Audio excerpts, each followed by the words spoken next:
The Arizona Department of Education is giving back $29 million to the federal government after missing the deadline to spend the funds. And for more on this, we welcome Marisol Garcia, president of the Arizona Education Association. Marisol, good to have you here. Thank you. Yeah, good to see you. And I want you here because I want you to help explain this, because this can get kind of tricky Sure. here. So we basically had, what, $29 million that could have been spent, but they weren't, because what happened?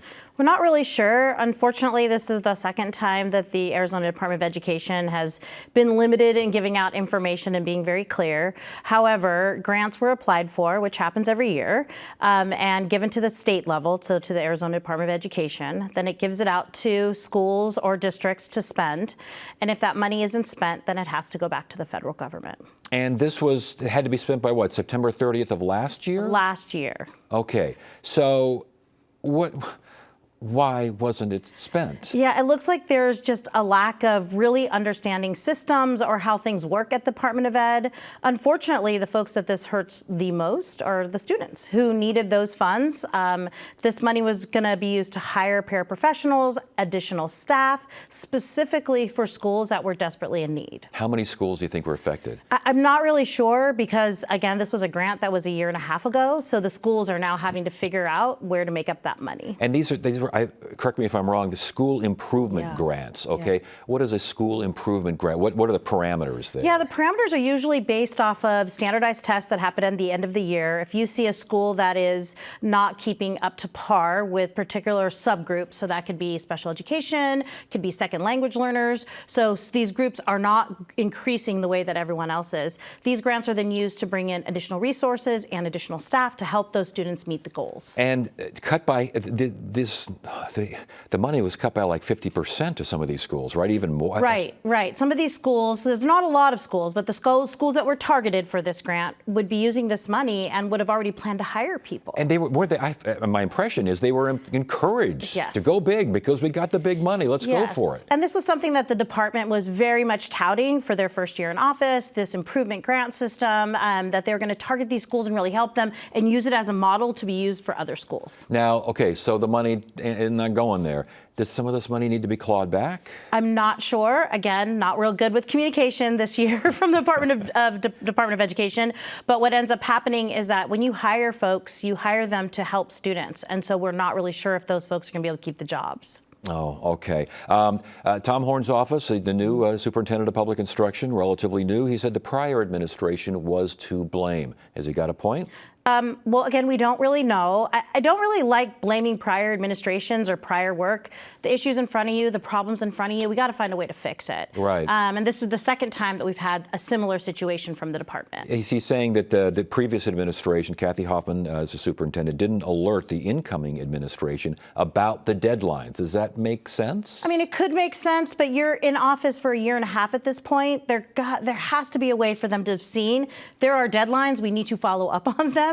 So you can't really blame somebody who's been out of office for a year and a half. Well, and then Kathy Hoffman basically was quoted as saying it's basically a lack of a communication on the way of the current administration. Does that make sense? That does make sense. This is, again, the second time that the department has had massive communication issues with districts and districts being able to make plans. Is there a way, I mean, could the schools, could the districts have done something to maybe rattle the can a little bit and say, hey, by the way, we're getting close to a deadline here. What's going on? From my understanding, it assumes that these grants are coming. Unless you're told they're not, the state's the one that applies for them. Yeah. So the state would say we didn't get the grant or the grant hasn't been fulfilled. That's kind of one of those, one little pipeline needs to be talking to the other. I don't know if the school districts would think we need to raise alarms. Will they moving forward? 100%. I was going to say, how does this change that particular process? I would imagine that the current administration and any further superintendents of public instruction will look at this and say, maybe we need to keep on top of this. Yeah, and just be really transparent. I mean, we need to know what's going on, and even more so for the school districts. This puts them in a place of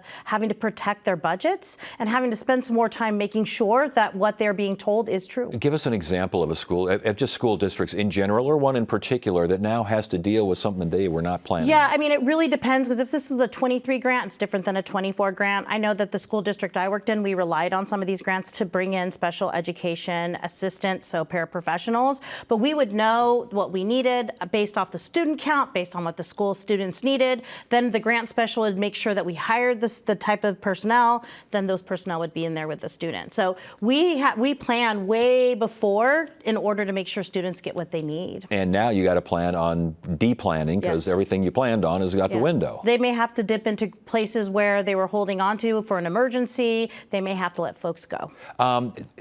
Will this affect the state's ability to get more federal funding for education purposes? I don't think so. I mean, the federal government doesn't really go after states for not spending their money. They're going to want the money back. They may reallocate it. But I think that this is really puts the responsibility of the superintendent to do what they were elected to do, and that is look over all the students that are in public schools. Yeah, I was just wondering, not necessarily punishing, but saying, well, you know, do you have your act in order? Because we had this last time around, Yeah. and you didn't use $29 million. Yeah, we reached out to the U.S. Department of Ed. We haven't heard back yet, just to make sure that if this is an issue, how could we help? How could we help keep communication flowing? Because bottom line, this hurts our kids.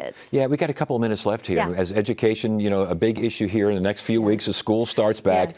What are you looking at here? What are you concerned about? Well, schools are back. Almost 90% of our students are back in schools. I mean, Already? Yes. Holy smokes. Some of them started in the middle of July because we've gone back to, Yes, right? yes. So we have teachers who've been in for a month. What are we looking forward to? We're hoping that we keep retention at the top of the table that we're talking about, keeping teachers there. There's always stories of teachers out there like I did going out and trying to find colored pencils that were on sale because I never was able to give them to my students.